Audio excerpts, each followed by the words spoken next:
It's Peaky Blinders, everyone. Peaky Blinders has had quite the bumpy ride over the years. Some would argue that the previous few seasons have moved into more hedonistic, trippy territory, valuing cinematography and visuals over big action set pieces and exciting standoffs.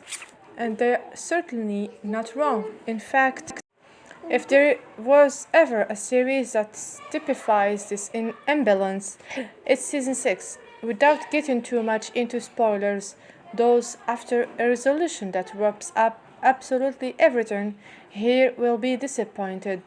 With a movie already confirmed and plenty of loose threads leading into that. The final 81-minute chapter of the season essentially feels like an appetizer before the main course of the aforementioned movie to follow. Season 6 story, though, picks up with the Shelby family utterly broken, following the tragic loss of Helen McCarthy, the actress who plays Polly Shelby. The series goes into a state of mourning as Tommy is taunted by Captain Swing, pointing out that their family has been dealt a horrid blow. Polly is dead. Arthur has gone off the deep end again, and Tommy is broken mess and close to suicide. In fact, the final moments of season 5 saw Tommy step out the mist with a gun to his head. And season 6 begins right here with fascists entering the fray and the twisted, nasty Oswald still on the prowl. Tommy eventually gathers what sources he has left to try and hit back. Unfortunately, that's easier said than done, as the family wrestle with another tragedy in their midst. To complicate matters further, Michael blames Tommy for his mother's death and sets to work gaining his revenge, dead set on taking out Thomas once and for all. This conflict encapsulates most of his season, which is far more trippy and surreal than any of the previous ones. Unfortunately, it also loses a fair amount of focus on the external conflicts to double down on Tommy's inner demons. This is something the show has portrayed since all the way back in season 1, but here it feels a little unfocused, which I guess typifies the overall theme of season 6. I won't go into spoilers, but certain characters are introduced and never handled effectively. Jack Nelson, for example, is added as a big bad but never really gets much of a resolution. Whether the writers are holding out hope for him in the movie is anyone's guess, but it doesn't help the writing here at all.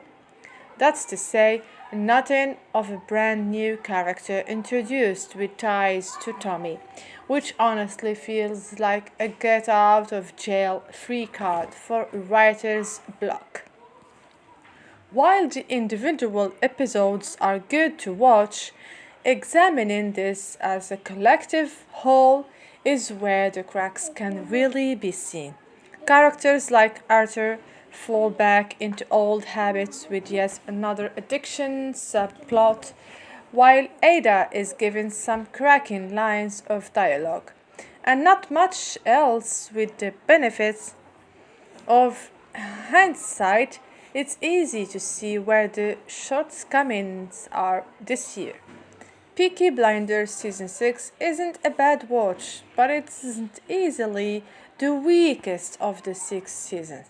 I'd imagine a fair few of you are confused over the negative tone here, given the ratings given to the individual episodes, but compared to other TV released this year, Peaky Blinders just doesn't compare.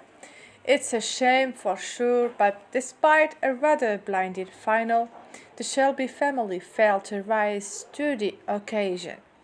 I love Peaky Blinders. I was so excited for this season and thought it was set up so well in season 5, and then the season was a total disaster.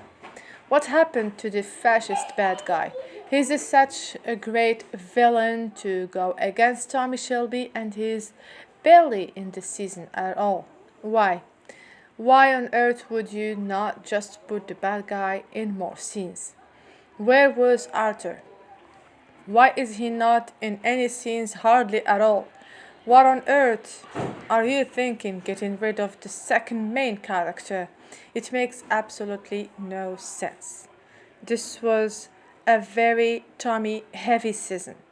I love that character, don't get me wrong, but why on earth does he have to be in every scene?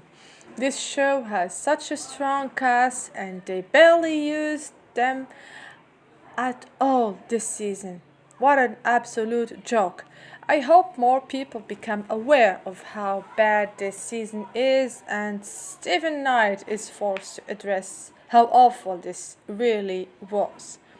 Tommy mentioned early on when he's playing all sides that he wants intelligence on the fascists to give to Winston Churchill, and we get none of that. Would have been nice seeing Tommy sheen with the best of them. Even a blowhard and like that liked to talk such as Winston. Michael spends most of his time in a prison, getting set up early by Tommy, and when he gets out, he just goes and plans to blow Tommy up with a bomb. That's seriously his plan. No plotting, no players, no depth, no secondary or tertiary plan. Just, I know Tommy is the smartest guy in the room, and his schemes have schemes, and those schemes have sub schemes. But yeah, leaving him alone in a car for a suspiciously long amount of time will totally kill this main protagonist. Like Benioff and Weiss before them, who quite successfully massacred Game of Thrones in its final days, Stephen Knight took a steaming dump on this final season in an attempt to get over with it. What a shame, actually. That was pretty much everything. I'm sorry for the tone. I'm sorry for the whatever for the lovers of Peaky Blinders, but that's just my point of view. I hope you enjoy the show, at least the 5 seasons. Anyway, don't forget to subscribe. Bye.